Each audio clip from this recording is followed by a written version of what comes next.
শেষ ঠিকানা যদি 3.5 হাত মাটি হয়, তাহলে এত ক্ষমতার কিসের দাপট?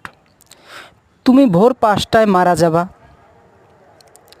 8টা 9টা বাজে মসজিদে অ্যালার্ম করে দিবে, 1টার ভিতরে তোমার গোসল শেষ হয়ে যাবে, গোসলের পর আসরের নামাজের পর তোমাকে দাফন করা হবে, আলিশান বাড়ি থেকে তোমাকে নামায় নিয়ে যাইয়া কবরস্থানে নিয়ে যাইয়া থুইয়া দিবে।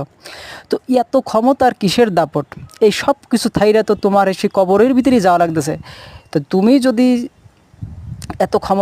এত ক্ষমতাই দেখাইতেছে, এত ক্ষমতাবান হয়ে গেছো, তো দেখো আজকে তোমাকে আলিশান বাড়ি থেকে টাইনে হেসড়ে নামাইয়া তোমার কবরস্থানে একটা দিনের ভিতরে, সকাল 5টায় মারা গেছো, 5টার ভিতরে শেষ, বিকাল 5টার ভিতরে তোমার জানাজা, তোমার মাটি খতম, তোমার কেউ কবরে রাইখে কেউ দোয়া করলো কেউ না করলো, যার যার মর্জি। তো যদি তুমি কাউকে ঠকাও, তোমাকে অবশ্যই ঠকতে হবে।